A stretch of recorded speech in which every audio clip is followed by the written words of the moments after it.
Financiero y el de fichajes. ¿Hay relación entre el mundo del deporte y la inversión? Prepara la bolsa de deporte y lo descubrimos juntos.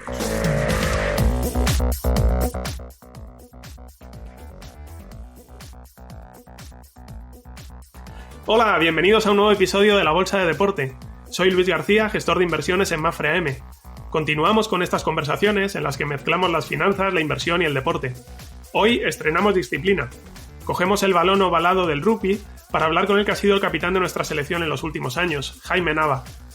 Jaime nació en Madrid un 1 de mayo de 1983.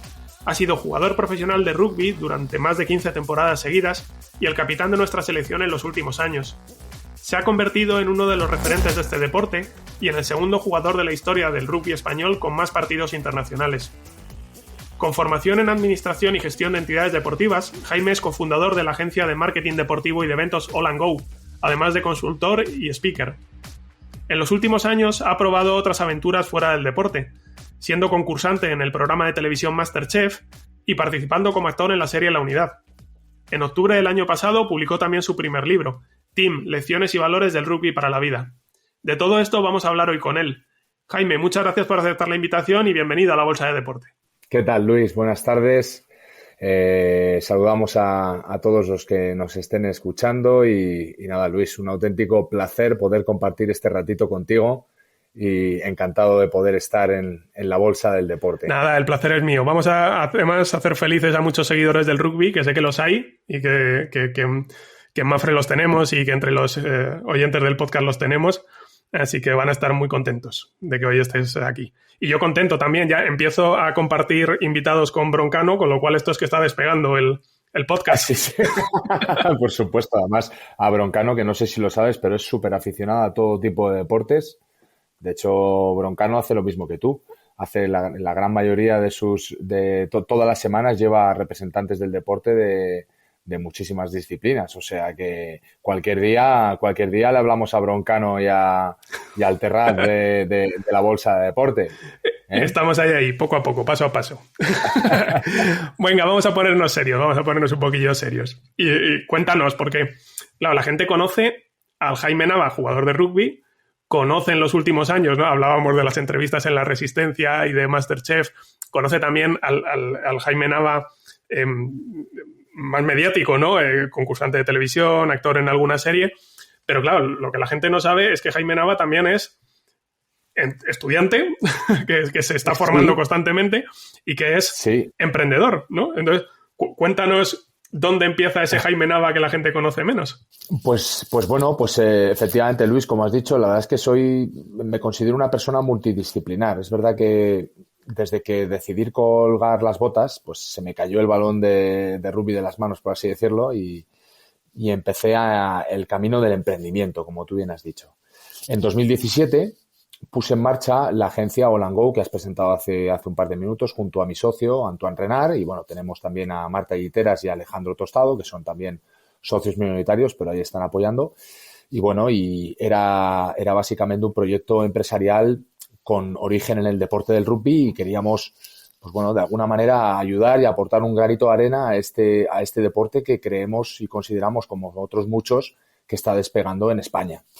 ¿Qué es lo que hacemos? Pues empezamos haciendo cosas muy sencillitas, pequeños eventos para empresas de carácter corporate, hacemos marketing deportivo y ahora también estamos con una rama de comunicación también enfocado al deporte, que personalmente con todo el tema de la digitalización y todo lo que está pasando con las nuevas tecnologías, pues yo creo que la comunicación cada vez es más importante, la irrupción de las redes sociales, ahora mismo la oferta en la que se combina marketing y comunicación es muy importante y bueno, y eso es lo que empezamos a hacer. Y luego también, pues una carrera ahí, como has dicho, fulgurante como actor, como personaje televisivo y bueno, estamos haciendo cosas importantes, estoy teniendo mucha suerte y bueno, también estoy sembrando ahí un poquito. Y luego lo que tú dices, que es muy importante no dejar de formarse. Todo esto viene, Luis, por una cosa que además tú y yo, que hemos tenido ya muchas conversaciones, que nos encanta hablar del universo deportivo, todo el germen está, voy a decirlo muy, muy claro, en la preocupación. Uh-huh. Cuando eres un deportista, que además yo me imagino que a lo mejor luego querrás ampliar un poquito, pero cuando eres deportista empiezas a ver el final de tu carrera con cierta preocupación de decir, joder, esto se acaba, ¿qué viene después, ¿no? ¿Qué hago el día después? Cuando el deporte te abandona, esa gran frase que además da título a uno de los libros de Julio, de nuestro amigo, de Julio García Julio, Mera. Mi amigo Julio García Mera, Uh-huh. le mandamos un abrazo enorme. Pues cuando esto se acaba, cuando se baja el telón y sales del foco, digamos, mediático de tu deporte, ¿qué hace un deportista profesional? Y en mi caso yo siempre he estado muy preocupado y ya, fíjate, jugando en Francia, en mi segundo o tercer año como profesional en Francia, ya empecé a preocuparme sobre lo que quería hacer después del rugby, ¿no?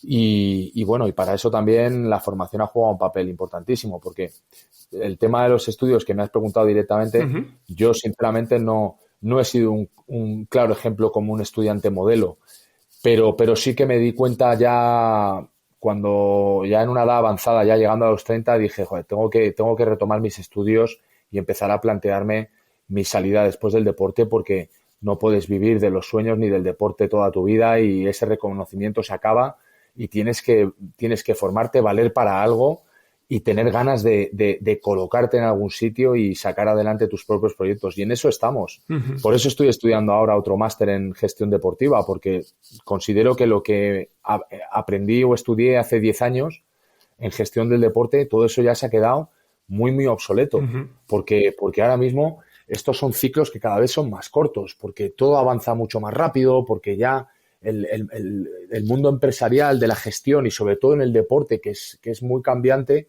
pues yo creo que nos tenemos que reciclar constantemente. Y en eso por eso estoy haciendo este Sports Global Management en la UEM. De hecho, te iba a preguntar que cómo compaginabas el deporte y los estudios, pero no sé si es más difícil compaginar el deporte y el emprendimiento, ¿no? Yo no sé cuándo tenías la agenda más cargada, si hace unos años cuando estabas en activo o ahora, que ya sé que vas con la lengua afuera siempre. Ahora porque bueno, también pues, ¿qué vamos a contar aquí sobre las circunstancias que nos están tocando vivir con esta crisis, Uh-huh. ¿no? Entonces, ahora yo considero que estoy en un periodo en el que me toca sembrar, ¿vale? Y bueno, y yo espero que en un corto medio plazo, toda esa siembra que llevamos de 2-3 años empiece a dar sus frutos. Uh-huh. El panorama es muy, muy cambiante y sobre todo las circunstancias hacen que esto sea, que la incertidumbre cada vez sea mayor, pero yo creo que a nuestras generaciones, Luis, es lo que nos va a tocar vivir, Uh-huh. vivir en un mundo de entornos muy cambiantes. Entonces, es verdad que compaginar el tiempo para hacer todo es difícil, pero se puede. Es verdad que hay muchas cosas que me he tenido que quitar de la mochila o aplazarlas, porque si no es que yo estaría ideando proyectos y metiéndome en saraos todas las semanas, porque además la gente te llama, porque Uh-huh. la gente tiene ganas de hacer cosas y es bueno que nos llamen, pero yo ahora mismo estoy con 2 o 3 cosas que realmente quiero estar muy enfocado con ellas y cuando me quite 1 o 2 ya ampliaremos y ya veremos si intentamos proyectos nuevos. Exacto. Y decías, ¿no? Llega un momento en el que te empiezas a preguntar qué hacer para el siguiente paso, dices, tengo que volver a estudiar, te planteas montar una empresa. Claro, esto tiene un componente financiero, ¿no? Que es de lo que más hablamos en este podcast. Tú sé que lo has vivido desde casa, ¿no? Le vamos a mandar también Sí. un abrazo. Bueno, esto cuéntalo, ¿no? Le mando yo un abrazo a Toncho, a tu hermano, que le tengo mucho aprecio. Y cuenta tú cuál es tu vínculo familiar con el mundo de la bolsa. Bueno, pues el vínculo lo has dicho tú. Ese hermano mayor, es el segundo en el escalafón, pero Pachi y Toncho son mis hermanos mayores. Toncho es el que se dedica en la familia, él estudió económicas y bueno, y lleva metido en el mundo de las finanzas y la bolsa como broker y bueno, ya está en un grupo fantástico que es Team. Uh-huh. Y bueno, y en realidad el experto es él. Ojalá yo hubiera tenido la curiosidad hace años de preguntarle a mi hermano Toncho, oye, esto de la economía y las finanzas, explícamelo, ¿no? ¿Cómo va esto? Porque, claro, tú te das cuenta cuando van pasando los años, cuando ya maduras y ya te das cuenta cómo funciona el business, cómo funciona el mundo, cómo funcionan las empresas. Joder, es increíble, Luis, los vacíos que tenemos en general las personas, los ciudadanos de a pie, por así decirlo, para conocer un poco el entorno económico, cosa que considero muy importante. Hace poco, mira, una pequeña curiosidad si da tiempo. Sí, claro. Hace poco estuve en una charla de César Bona. Está considerado como uno de los grandes educadores de España. Creo estuvo incluso nominado entre una lista de 50 para el Premio Nobel de la Educación. Entonces César, que es un tío muy sabio y sobre educación sabe mucho y sobre sistemas educativos, él lo tiene muy claro. Hablar con él y escucharle es aprender, es hacer un máster acelerado en una hora y media que puede dar una charla suya. César comentó que es fundamental empezar a introducir las finanzas y la economía en los sistemas educativos base, porque es clave. Es clave saber lo que tenemos que hacer con nuestro propio dinero, saber aunque sea esa economía doméstica con la que todos nos manejamos, pero hay que saberla. Y hay que saber cómo funciona, qué es la macroeconomía, qué es la microeconomía, cómo funcionan el tema de las finanzas, las inversiones, todo eso. Y es que no lo sabemos. Estoy totalmente de acuerdo. Y mira, tú has hablado del sistema educativo y aprovecho para preguntarte yo, y en el vestuario, porque claro, el deportista vive unos años en los que hay otra gente que está formándose al 100% o que está trabajando, ¿no? Y vosotros estáis concentrados en un deporte que es muy exigente. Recibís ahí pues unas cantidades de unos sueldos por esa actividad que sabéis que se cortan en determinado momento, porque me quedé con eso que me dijiste alguna vez de que sois los únicos que os jubiláis 2 veces, y es así, ¿no? Sí, pero, es así. Pero claro, tampoco nadie os habla de finanzas, tampoco nadie os habla de qué hacer con ese sueldo que estáis teniendo y cómo intentar aprovecharlo lo mejor posible para cuando llegue esa primera jubilación, ¿no? Efectivamente. Bueno, y luego en todo esto hay escalafones y niveles. Luis, no es lo mismo un deportista como yo, de un deporte minoritario en España, en el rugby, que yo me he podido ganar la vida con ello y he podido vivir de esta actividad, pero que le quede muy claro a todo el mundo que cuando esto se acaba, esa actividad, esos ingresos desaparecen, bajan y bueno, y el que le ha ido medianamente bien ha podido guardar un poquito para estar un poco tranquilo y poder emprender, por ejemplo. Pero luego hay casos de jugadores, de deportistas que ganan muchísimo dinero, que no están asesorados, ninguno de los dos estamos asesorados y el dinero te instalas en un cierto nivel de vida que lo puedes agotar y lo que es peor, te puedes encontrar con auténticas rémoras, encontrarte un sistema alrededor del deportista de gente que no es mi caso, ¿eh? Quede muy claro que no es mi caso. Yo soy un jugador, yo soy un deportista, vamos, en rango salarial, lo puedo decir tranquilo, bajo. Pero hay deportistas que tienen alrededor auténticos enjambres de personas que viven de lo que esa persona genera.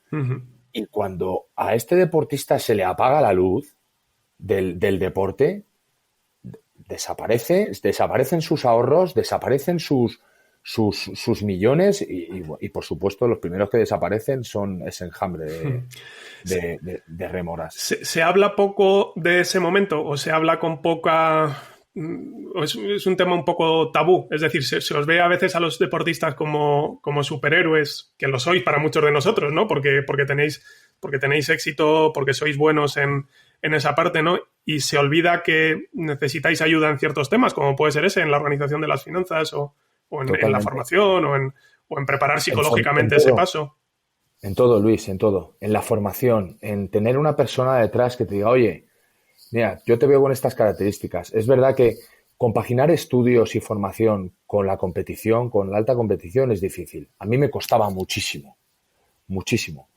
Por eso luego, a no ser que seas una persona perfectamente estructurada y lo tengas clarísimo y saques tiempo, pero es que llegar de entrenar 6 horas al día, en 2 o 3 sesiones al día, mañana, tarde, noche, y sacar tiempo en ese espacio para estudiar cuando supuestamente tienes que empezar a recuperar porque al día siguiente empiezas el ciclo o empiezas a comerte el coco con la competición que viene el fin de semana, es difícil. Pero por supuesto, necesitamos, volviendo al origen de lo que me has preguntado, necesitamos asesoramiento en formación, necesitamos asesoramiento para esa transición a lo que viene después del deporte y, por supuesto, a saber gestionarte económicamente, porque el deporte tiene eso, que a nivel económico está bien pagado en algunas disciplinas, y si te lo montas medianamente bien y no tienes un tren de vida que sea un auténtico escándalo, pues te puedes dejar un colchoncito con el que luego puedes hacer determinadas cosas. Pero el deportista, muchos, no saben cómo ni qué hacer. Entonces, tiene que haber ese acompañamiento y ese asesoramiento. Ese asesoramiento y, sobre todo, Luis, y yo lo veo fundamental. Fundamental. Vamos a volver por un momento al campo. Ya sabes que aquí hablamos más de fuera del campo que del campo, pero sí que nos gusta preguntaros con qué momento os quedáis de vuestra carrera. Tú has tenido muchos y has tenido la suerte, además, de vivir pues, los partidos más importantes probablemente de la historia de la selección española de rugby. ¿Te puedes quedar con alguno o te resulta imposible? No, tengo momentos muy bonitos.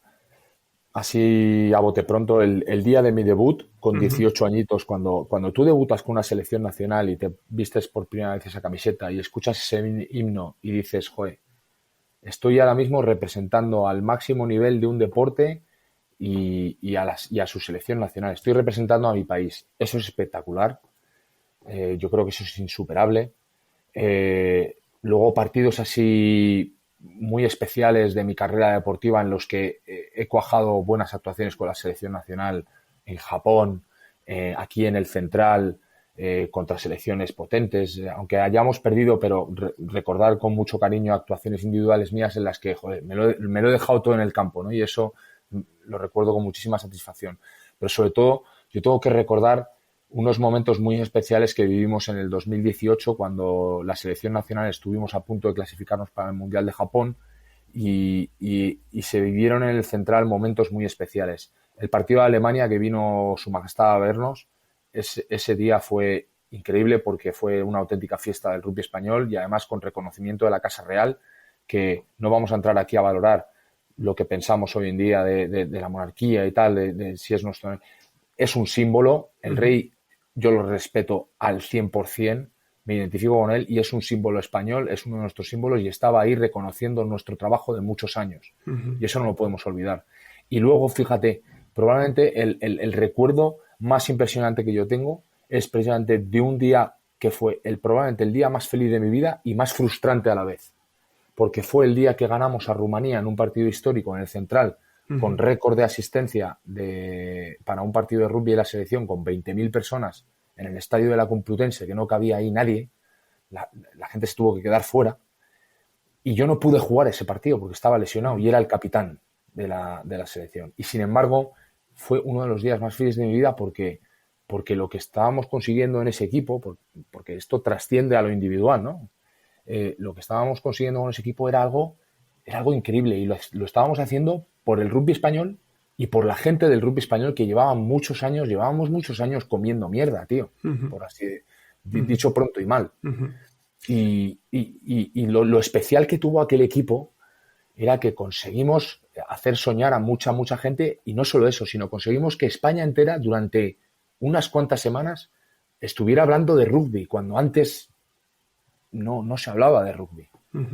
Fíjate, eso es increíble. Te iba a preguntar ahora qué lecciones de todos esos días te has llevado para el mundo de la empresa, pero escuchándote ya se anticipan algunas, ¿no? El cómo crear un equipo de trabajo, cómo poner muchas veces al equipo por delante de uno mismo, ¿no? Decías ese día que fue feliz, pero que tú no pudiste jugar, pero participaste igual porque estuviste ahí empujando y poniendo el alma y ayudando desde donde podías en ese momento. Muchas de esas cosas las verás ahora en el mundo de la empresa y dirás, pues aquí he aprendido o me llevo lecciones del mundo del deporte que aplico en mi día a día, ¿no? Sí, en realidad intento aplicarlo allá por donde voy. En el mundo de la empresa yo creo que tiene muchísima aplicación. De hecho, lo hablamos en un libro que hemos publicado hace unos meses que has mencionado antes, Tim, Lecciones y valores del rugby para la vida. Evidentemente ponemos mucho foco en el ámbito profesional, en el ámbito empresarial, que yo creo que hay mucha traslación de lo que sucede en el mundo del deporte al ámbito empresarial. Lo que pasa es que hay que encontrar esas palancas, ¿no? Para que se produzca esa traslación, y hay que saber explicarlo. Pero yo soy de los que opina que el rugby es una escuela de vida por todo lo que se vive, por todas las vivencias que hay dentro, por la esencia del deporte en sí, porque esto ya no es rugby, esto es deporte en general. Y el deporte tiene una esencia y nos proporciona unos escenarios increíbles para que las personas pues podamos expresarnos y podamos ser de una determinada manera y sobre todo podamos mostrar nuestra propia esencia y nuestras propias herramientas que vienen en forma de valores, ¿no? Por así decirlo. Que yo creo que los valores y lo que nos inculca el mundo del deporte, los deportistas luego, si nos involucramos en el ámbito empresarial, es una de esas palancas y uno de esos puntos fuertes en los que nos podemos apoyar para aportar.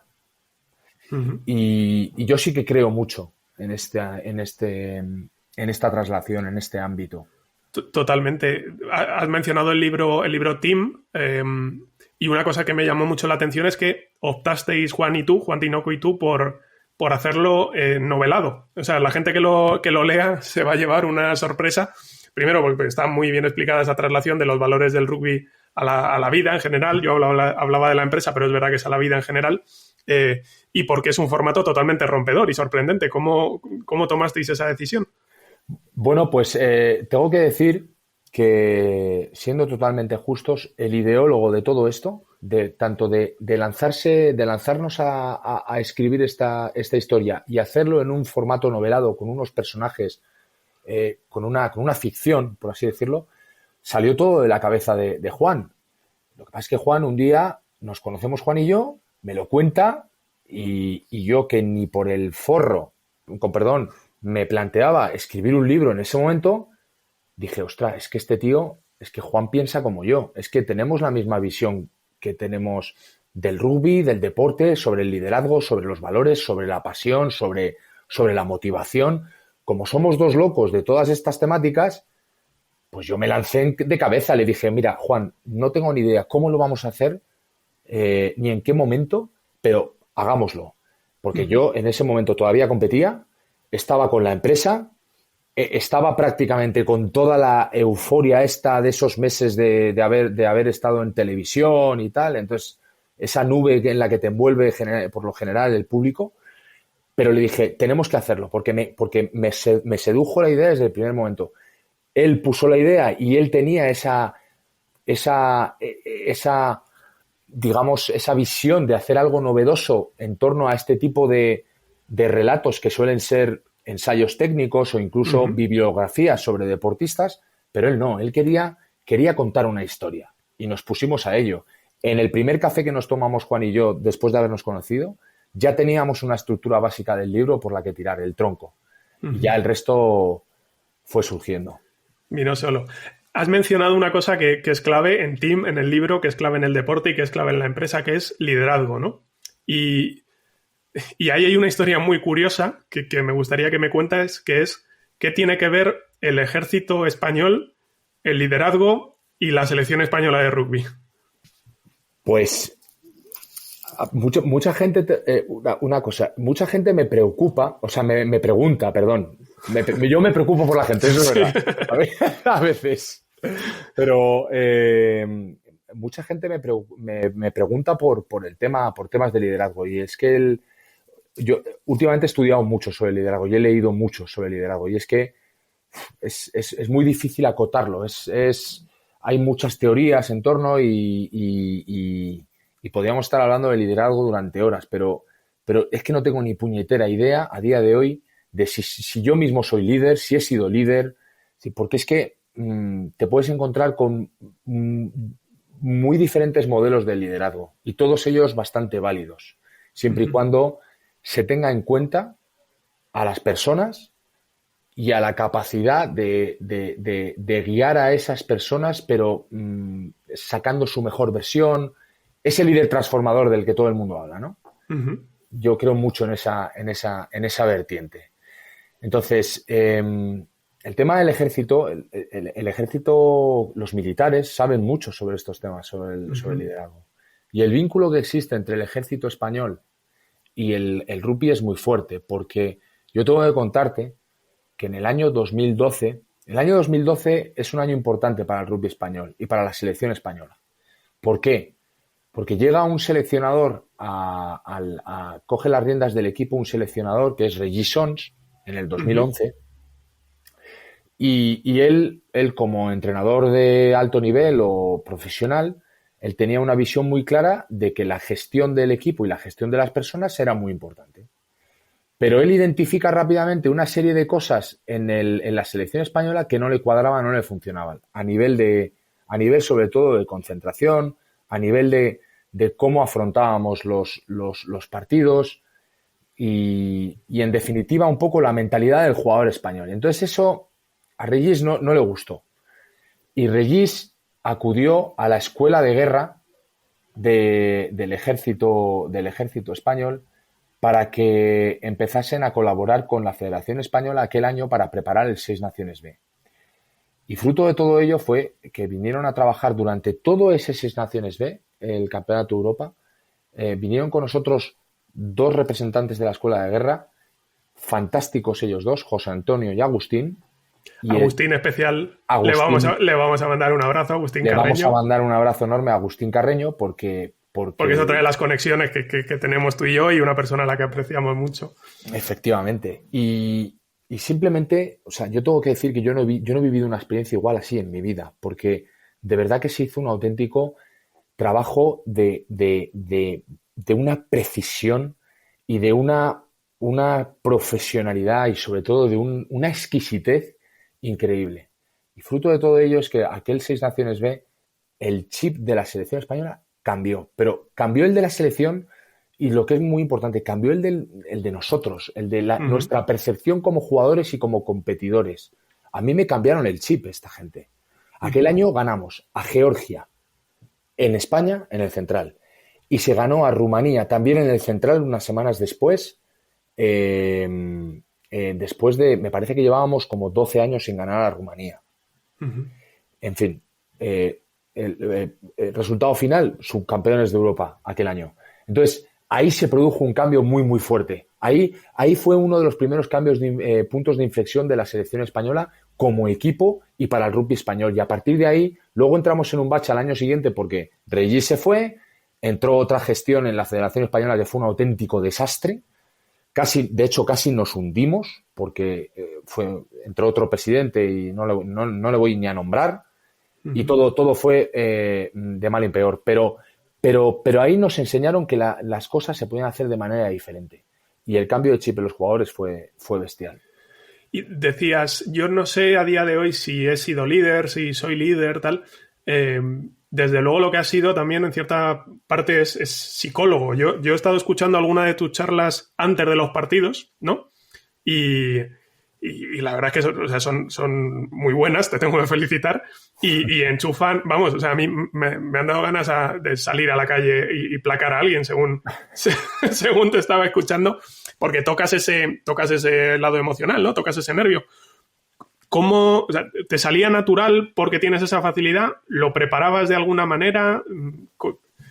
¿Cómo llegabas a hacerlo de esa manera? Bueno, no se puede preparar. Yo lo he dicho también en otras personas que también me lo han preguntado o en otras entrevistas, Luis, y no, eso no se prepara. Eso no se prepara, macho. Eso no. Hay la que más repercusión tuvo, el partido de Rumanía, famoso. Ese famoso partido en el que yo no pude participar y me quedé fuera. Precisamente yo me quedo fuera y estando en el calentamiento, viendo a mis compañeros, ya con el central en el calentamiento se veía que digo, ostras, esto se peta, hoy aquí va a pasar algo. Me meto al vestuario solo a llorar porque no podía jugar ese partido, el partido de mi vida, el partido que estoy esperando toda mi carrera. 15 años comiendo prácticamente mierda con la selección española porque hemos tenido momentos muy duros y el partido clave en el que intuyes que va a suceder algo especial, estás fuera y no estás en tu ámbito natural, que es jugando, y te quedas fuera y encima eres el capitán. Me meto en el vestuario a oscuras, a llorar, solo, y digo, ¿qué hago aquí? Y luego entraron mis compañeros. Y tienes que cambiar el chip en nada porque, claro, tienes que ayudar, ¿no? Primero tengo que estar con mis compañeros, en espíritu o llevando el agua o animando desde la grada, como sea. pero me meto en el vestuario rabioso y impotente y a pensar, y me empiezo a pensar. Y luego llegan mis compañeros y digo, pues no sé, voy a intentar decirles algo que pueda servir y sobre todo algo que siento, que llevo dentro, que he visto en el calentamiento y que ya sabía que cuando quedaban 5 minutos para salir para que mis compañeros salieran a jugar, ya sabíamos que aquello era histórico. Que había 20.000 personas que estaban ahí para decir, ole vuestros huevos, chavales, que dijisteis hace 2 años que podíamos ir a un mundial y estáis a punto de lograrlo. Y entonces es ahí cuando salen ese tipo de cosas. Lo que me sale ahí es del alma. Si lo hubiera preparado, hubiera sido imposible. Ni siquiera sabía que había una persona dentro grabando. Porque eso está grabado en la oscuridad, ahí en unas duchas que nos metíamos ahí para charlar. No sé, yo dije ahí lo que pensaba. Sobre todo yo le recordé a mis compañeros, digo, tíos, esta Rumanía dicen que es la mejor, dicen que vienen con 3 samoanos que nos van a matar, dicen que tienen clarísimo que ellos van al Mundial. Pues ahí lo que os digo, o sea, este equipo tiene talento, este equipo está haciendo disfrutar con un rugby dinámico que a la gente le gusta y encima es que cada vez que salimos al campo le ponemos unos huevos, que eso es lo que hace que la gente se enamore de este equipo, se enamore del rugby español. Pero si tú vieras a los rumanos nos sacaban 10 centímetros de altura y 10, 15 kilos de media a cada jugador. Y los matamos aquel día. Sí. Entonces, eso sale, Luis, y no sé, yo no sé si es psicología, yo no sé. Es analizar el hecho y sobre todo hay que ir a lo importante, hay que decir, ¿por qué estamos aquí hoy? Nuestro propósito no es que hoy solo ganemos nosotros como jugadores a Rumanía. El propósito es que estamos jugando porque aquí fuera hay gente, hay 20.000 almas y hay gente, hay cientos de miles de personas que hoy van a conectar la 2 para vernos jugar. Gente que ni siquiera ve el rugby. Dios, solo recordaros 2 cosas, tíos. 2 cosas que nos han traído hasta aquí. Una, partido contra esta gente hoy. Disciplina. Más que nunca, disciplina. Y 2, esta gente va a perder hoy porque les vamos a quitar los puntos en los que se apoyan. Porque les vamos a reventar el borde. Porque la melee, que es cada vez su punto fuerte, se la vamos a joder. Y porque creen que cada impacto que nos van a hacer van a avanzar. Porque no saben lo jodido que es jugar contra España en defensa.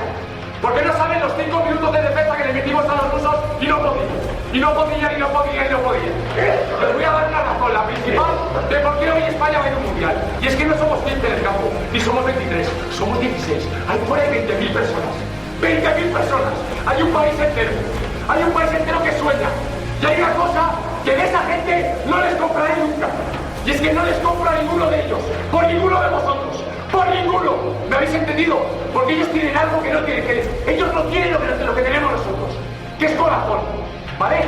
Y esa gente de ahí fuera, este equipo les da inspiración. Y les vamos a regalar algo que ni jamás en la vida lo habían soñado, que es ir a un puto mundial de rugby. ¡Hasta el equipo! ¡Vale! Mundial de rugby, va. ¡Vamos! ¡Mundial! ¡Vamos, tíos! ¡1, 2, 3! Fíjate, hablabas eso del aficionado al rugby, de un deporte como el rugby, que quizá es del que transmite unos valores más... Todo el deporte transmite valores sanos y positivos, pero es verdad que el rugby ha sabido mantener muy bien esa pureza, ¿no? y esos valores. Yo te quería preguntar, ya dando un salto más hacia los despachos, por así decirlo, ¿no? Y volviendo a hilar las finanzas, la inversión, el deporte. Hemos tenido muchísimo ruido estas semanas con todo el tema de la Superliga de fútbol, ¿no? Que ha habido mucha crítica porque los fans, pues los aficionados, se quejaban de que era una liga cerrada. Y sin embargo, un deporte como el rugby, que repito, ¿no? Mantiene mucho esa esencia, sí que ha sido capaz de hacer funcionar ciertas competiciones cerradas, ¿no? El 6 Naciones, sí. el Pro 14. Cuéntanos, porque no todo el mundo lo sabe, ¿no? Cuéntanos cómo está organizado en ese sentido en cuanto a competiciones el rugby en Europa y por qué crees tú, bueno, si está yendo bien esta experiencia, ¿no? Si está yendo bien, ¿por qué crees que va bien? ¿Y cuáles crees que son las cosas que pueden cambiar o que se están haciendo bien y que se podrían aprender en otros deportes en cuanto a organización, tipo de inversores, etcétera, etcétera? Sí, bueno, yo efectivamente, bueno, es que tu propio análisis es impecable, Luis, porque efectivamente el rugby en el ámbito privado lleva funcionando desde hace muchos años, ¿no? De hecho, lo que nos tiene que suceder en el rugby es que ese ámbito privado, ese club exclusivo, no se apodere de todo el rugby y se empiece a abrir. Porque yo creo que, por ejemplo, si lo comparamos al fútbol, la evolución de uno y otro han sido opuestos, ¿no? Parece ser que el fútbol ahora va a empezar a dar una tendencia hacia lo privado, porque acabas de comentar el modelo de la Superliga, que luego, si quieres, te daré mi opinión y será sin tapujos. Pero en el rugby se han consolidado modelos privados de gestión a través de ligas privadas que están gestionadas, pues eso, por un número de actores, de participantes, que son uniones, que son clubes privados, que son sociedades anónimas deportivas, digamos, y estos, con esta iniciativa privada, pues han puesto encima de la mesa modelos deportivos y privados de gestión a través de ligas profesionales. Entonces, eso sucede con la EPCR, con la Guinness Pro 16 y con el propio Seis Naciones, que es rugby internacional. El Seis Naciones es una empresa privada en las cuales las unions, las principales uniones, la inglesa, la francesa, la escocesa, la italiana y la irlandesa y la galesa, pues tienen participaciones de ese torneo en concreto, que es probablemente el más carismático y el más clásico de todo el rugby mundial. Entonces, sí que son modelos que llevan funcionando muchos años. ¿Qué es lo que está sucediendo en el rugby ahora? Que yo creo que esos modelos tienen que empezar a abrirse porque los mercados empiezan a crecer. Y hay otros países y otras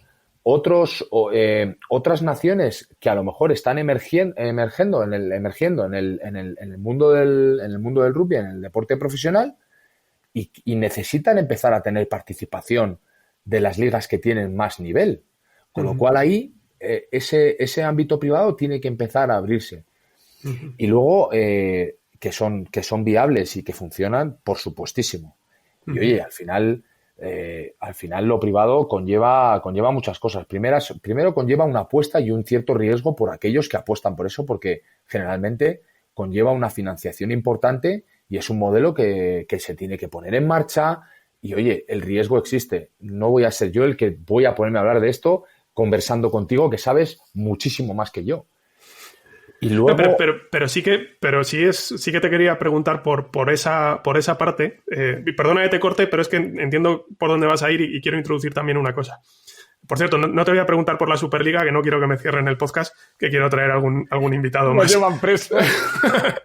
Pero sí que te quiero preguntar, porque está muy hilado con lo que estás diciendo, por otra noticia, que es que ha entrado también un fondo como es Silver Lake, un fondo de inversión muy ligado también a la tecnología, en la gestión de los derechos comerciales de los All Blacks, ¿no? De una leyenda del rugby como son los All Blacks. Probablemente entiendo que ibas... una de las mejores marcas mundiales y la más representativa del rugby. Perdón. Entonces, entiendo que ibas por ahí, por eso te he cortado, porque el futuro del deporte tiene que ir ligado al entretenimiento, a una mejor gestión, a una profesionalización de esa gestión, a la tecnología también, ¿no? Decíamos que Silver Lake es un fondo tecnológico, a la tecnología. Tú eso lo estás viendo y, de hecho, te estás preparando para entenderlo mejor y para también, pues, oye, tener... cuando te toque formar parte de esto y aportar, hacerlo de la mejor manera posible. Sí, efectivamente. Bueno, es que el papel que juega hoy en día la tecnología, es decir, o lo aceptas o, bueno, si quieres no lo aceptes, pero te vas a quedar fuera. Porque es innegable, ¿no? Y luego, por supuesto, el mundo del deporte, Luis, el mundo del deporte necesita evolucionar. Y claro que necesita de iniciativas privadas y de esa profesionalización, que generalmente la mejor profesionalización, la experiencia nos dice que viene por el ámbito privado. ¿Por qué? ¿Porque hay más poderío económico? Pues puede ser. Porque los mejores gestores y las personas más preparadas terminan en el ámbito privado. Esta es mi teoría, mi punto de vista más plausible para mí. Al final yo lo que veo es que en el ámbito privado los gestores son muy muy buenos y suelen ser los mejores y tienen una serie de iniciativas, una clarividencia y unas ideas que puestas al servicio del universo deportivo, de ese universo deportivo que tenemos que entre todos intentar evolucionar y saber gestionar, yo creo que es muy interesante. Hablabas de esto, ¿no? De los empresarios, de los inversores profesionales. Yo te iba a preguntar, en todo este camino personal que has vivido, ¿no? De transformación pues de una profesión como es el deporte a otra profesión como la que estás viviendo ahora, muy, muy ligada también al deporte, si has tenido referencias en los dos lados. O sea, ¿cuáles han sido los deportistas a los que más has admirado y en los que más te has fijado? Y ahora que te toca estar en el otro lado, pues si tienes algún empresario o alguna persona más ligada al mundo de las finanzas y del emprendimiento que te haya servido como referencia o de la que te gusta aprender. Pues mira, como deportistas, muchos, la verdad. Desde deportistas, yo sabes que yo tengo mucho origen en el fútbol y a mí siempre me ha gustado el fútbol y además soy atlético de pro. Y bueno, a ver si este fin de semana suena la flauta y cantamos el Alirón ya, que ya es hora. Pero entonces, como deportistas he tenido muchos, desde Kiko, por ejemplo, en el Atlético de Madrid, a mi jugador favorito de que era pequeño, que hizo que yo me interesara mucho por este deporte, que fue Jon Alomu, pobrecito que nos dejó hace unos años porque, bueno, pues tuvo muy mala suerte, ¿no? Deportistas españoles referentes. Ahí tenemos a los hermanos Gasol, tenemos a Rafa Nadal, tenemos a Arantxa Sánchez Vicario. En fin, la lista es interminable. O sea, tenemos a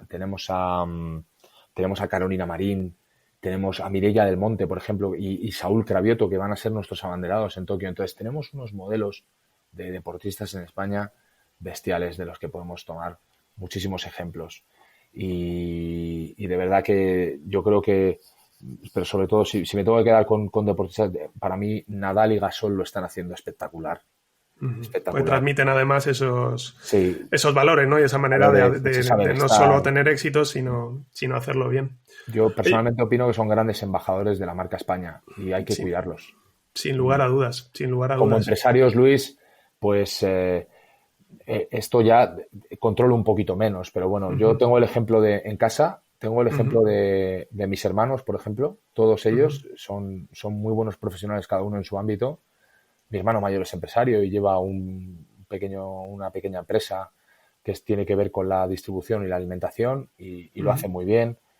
Toncho, así como modelo de empresario, a mí me gusta mucho, por ejemplo, Amancio Ortega, Inditex, que está muy de moda y que todo el mundo probablemente será lo fácil decir, pero es que lo que es por algo, obviamente, claro. Claro, efectivamente. Está muy...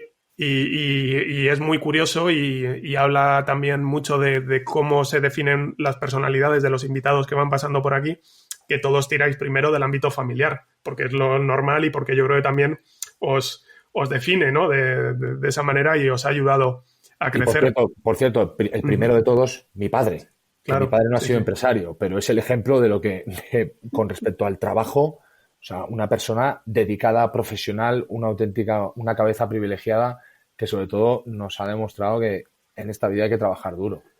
De hecho, esta iba a ser mi siguiente pregunta, que es la de trabajar duro, porque me decías, tengo que renunciar a proyectos porque estoy con muchas cosas, tal, y te iba a preguntar, dime a qué estás renunciando, pero si estás metido en todas las cosas. O sea, vamos a ver, estuviste o por donde te empezaron a conocer los que no conocían la parte del rugby, o tu primera aparición, digamos, en televisión en algo que no fuera en rugby, fue MasterChef. El tema de la cocina, ¿cómo lo llevas? A mí me preocupa que me has invitado a tu terraza y yo no sé si ir cenado ya o no. Eso es un golpe bajo para los oyentes. ¿Te vas a poner a los fogones o vamos a pedir algo de comida? Ahora que ya poco a poco y siempre teniendo en cuenta que esto todavía, el COVID no se ha acabado, pero tengo muchas ganas de hacer esa reunioncita y os cocinaré, os haré una barbacoa, lo que queráis, para que yo pueda explayarme y pueda demostrar que por lo menos en MasterChef aprendí algo. Y luego, después de MasterChef, la unidad y de la unidad ya varias cosas. O sea, de todas esas cosas que están metidas, ¿cuáles se pueden contar?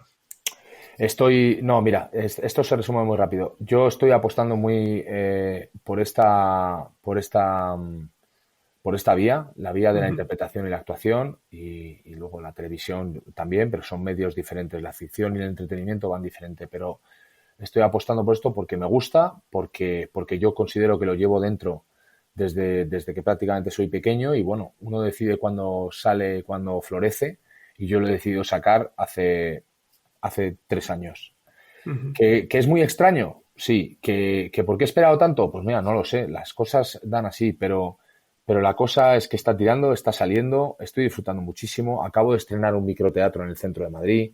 Este fin de semana empiezo a grabar un cortometraje, he hecho publicidad, le digo a todo que sí. Me llaman compañeros, oye, ¿me echas una mano para grabar mi videobook? Por supuesto, pásame la separata, dime cómo es mi personaje, qué tengo que hacer, y te ayudo a grabarlo porque lo estoy haciendo todo. Participé en La Unidad, ese fue un poco el punto de partida. Acabo de terminar el rodaje de La Casa de Papel. Ahí quería yo llegar también. Que muy pronto vais a poder ver en Netflix. No, todavía creo que no hay una fecha concreta de lanzamiento, pero ahí está, ¿no? Ahí he estado, he podido participar en algo que es indescriptible, Luis. O sea, poder participar en un proyecto como es La Casa de Papel, compartiendo cámara con actores increíbles. Oye, mira, no esperéis evidentemente un papel protagonista, porque no es así, y si lo esperáis os vais a llevar un chasco, pero ahí me vais a ver, y bueno, yo espero que mi trabajo se vea y que sea de calidad. Ahora dentro de poco empieza a grabar la segunda temporada de La Unidad, que también estoy con muchísimas ganas. No paro de llamar al director, a Dani de la Torre, para darle el coñazo. Oye, se me ha ocurrido esto en mi personaje y tal. Entonces también estoy muy contento, y me acaban de llamar también para otra serie, para Desaparecidos, y bueno, vamos a ver qué sale de ahí. Todavía no sabemos muy bien en qué va a quedar mi participación, pero bueno, seguramente ahí me veáis también. Pues te veremos en Desaparecidos, te veremos en La Unidad, te veremos en La Casa de Papel, y mientras tanto te leeremos en Tim, en tu libro que también recomendamos y que a la gente le gustará. Así que, Jaime, como sospechábamos, se nos ha alargado esto. Te he dicho. Sí, pero es que uno está tan a gusto y se siente tan en casa, y es que las conversaciones contigo, Luis, es que esto es todo muy fácil. Pues sí, pues te lo agradezco, y para mí ha sido muy muy fácil también, muy interesante. Estoy seguro de que mucha gente va a descubrir, y estoy muy contento porque estoy seguro de que mucha gente va a descubrir a un Jaime Nava que no conocía y que es interesantísimo.